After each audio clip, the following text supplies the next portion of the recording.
C'est le vitrail du diocèse. Tout en haut dans le quadrilobe, vous avez Saint-Jean-des-Vignes à Soissons.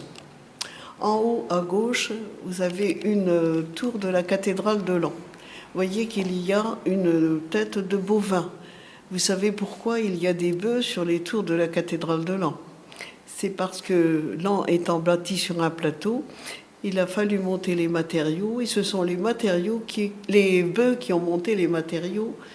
Et les bourgeois de Laon, en remerciement, ont mis des bœufs sur les tours de leur cathédrale.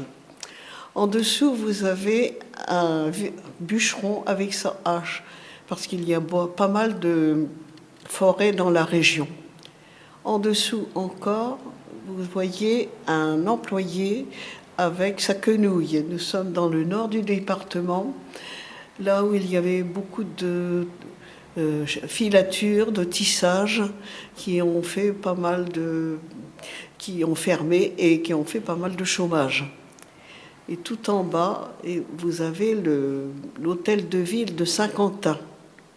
Et au-dessus de l'hôtel de ville de Saint-Quentin, vous avez le blason d'un évêque de Laon avec sa crosse. Tout en haut à droite, c'est une église fortifiée de Thiérache. En dessous, un éleveur avec sa brebis sur les épaules.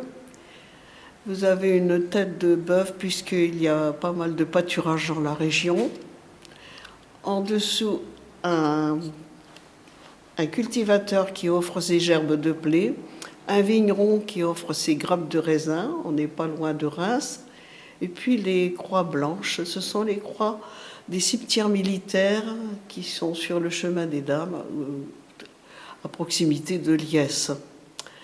En bas à gauche, vous voyez un personnage qui a les mains jointes.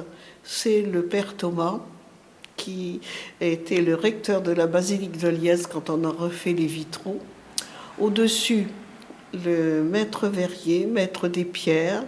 À côté, monsieur Pichelin, qui était le maire de Liesse à l'époque. Et tout à fait à droite, monsieur Gigot, l'architecte des monuments historiques. Et le blason en bas à droite, c'est le blason de monsieur de Franqueville, qui habite à Goudelancourt-les-Berrieux, et qui est marié avec une des filles du maréchal Leclerc, Bénédicte de Haute-Cloque. Et vous avez là, tout en bas à droite, la signature du maître verrier, maître des pierres, Atelier Durand, 1980.